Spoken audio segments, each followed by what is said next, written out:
The simplest ancient water capture system that works even today starts with a truth that historians and survivalists both appreciate. The smallest technologies often shaped the largest civilizations. Before aqueducts, before complex cistern networks, before imperial engineering defined Europe's landscape, people relied on techniques so basic and so elegant that they survive almost unchanged across deserts, mountains and coastlines. And for the next minute, stay with me, because what seems like a humble topic at first, capturing water from thin air and stone, was once the difference between thriving and disappearing entirely. These old methods are not museum pieces. They are fully functional survival systems. They still work today. And once you understand how they were built, you start recognizing their fingerprints across ancient settlements from Greece to Spain, the Balkans, and even northern Europe's harsher climates. This is where basic physics meets human necessity, and the solutions our ancestors came up with deserve far more attention than they get. The simplest ancient water capture system that works even today begins with the stone condensation trap. This is not a romanticized concept. It is a harsh environment solution used for thousands of years. In regions where rainfall was unreliable, but nightly temperature shifts were dramatic, communities learned that water could be harvested passively by using the cooling properties of rock. The principle is straightforward. Heat absorbed during the day dissipates quickly at night, causing moisture in the air to condense on colder surfaces. Ancient builders shaped, positioned, and sometimes buried stones in ways that maximized this effect. The morning dew that formed was collected and stored. It sounds small, but scaled properly, it was life-saving.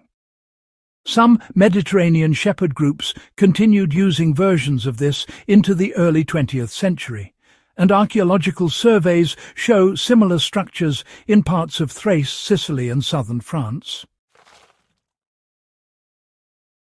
This method can be applied today with nothing more than stone, temperature differences, and patience. If you want to test the principle yourself, choose a rock that cools quickly at night. Limestone and granite were historically favoured.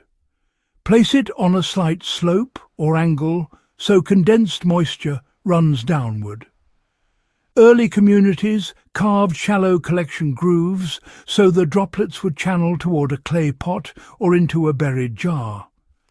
If you live in a coastal area or near wetlands, you will see this working more dramatically because the humidity amplifies the yield. It's the same physics behind dew ponds, but on a smaller and more deliberate scale. Another simple ancient water capture system that works even today is the clay jar dew trap. This technique shows up across ancient Greece and Anatolia, but becomes especially visible in rural Iberian settlements.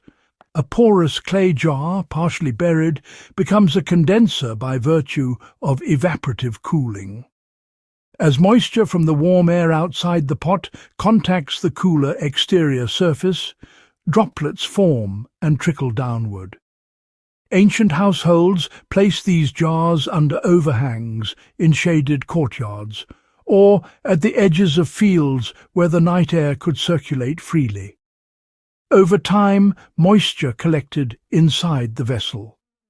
Researchers studying Bronze Age settlements in southeastern Europe have consistently found these jars near domestic structures, alongside evidence of deliberate placement, reinforcing that this was not accidental but a practiced water-gathering method. In a modern setting, replicating the clay jar system is, honestly, pretty straightforward. Bury the jar halfway, making sure the neck remains above ground. You want the cool earth to moderate temperature inside the vessel while allowing free airflow around it. If you have a spot that gets strong daytime heat and cool nights, this works even better. The key is to avoid sealing the opening too tightly.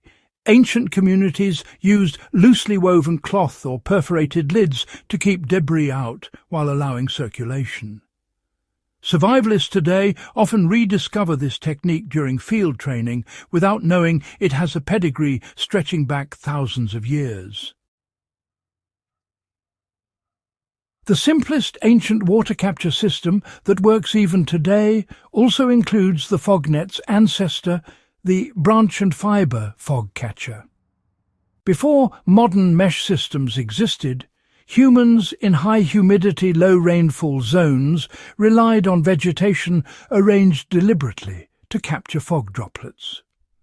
The technique was widespread across pre-Roman Europe's coastal highlands and later documented in Roman military writings describing native practices in the Iberian Peninsula and parts of Gaul.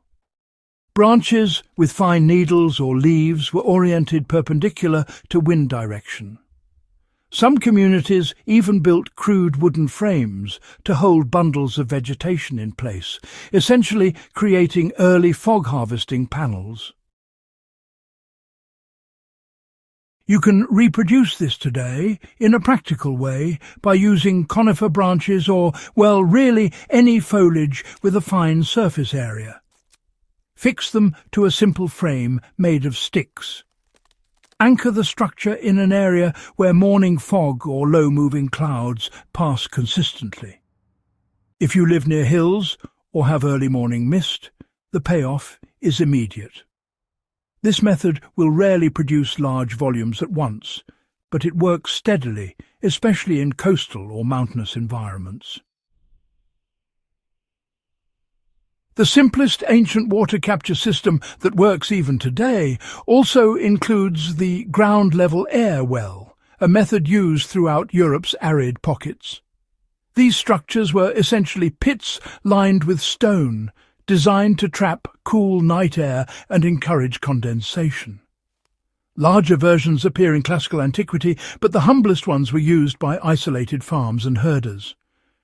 The temperature gradient between night air and the cool stone interior became a reliable water source when nothing else was available. The concept resurfaced in the early 20th century when European engineers attempted massive air wells, but ironically, the simplest ancient versions were often more effective because they worked on a small scale with favourable microclimates. To test this yourself, dig a shallow pit no deeper than your knee, line it with stones, and cover the top loosely with more stone, leaving gaps for air movement. Each morning, moisture gathers on the cooler inner surfaces. Ancient communities often placed small collecting vessels or troughs inside to gather the droplets. These systems matter because they demonstrate something crucial. Ancient Europeans didn't just survive by brute strength or endless labour. They understood physics intimately. They used their environment with precision. And the fact that these methods still work today makes them more than archaeological curiosities. They are tools, simple, reliable, time-tested tools that anyone can use. If you found value in this deep dive and want more historically grounded survival knowledge, make sure you subscribe to Warpaths of Europe and share this video with fellow history fanatics. There's far more buried in Europe's past than most people realize, and together we're uncovering it piece by piece.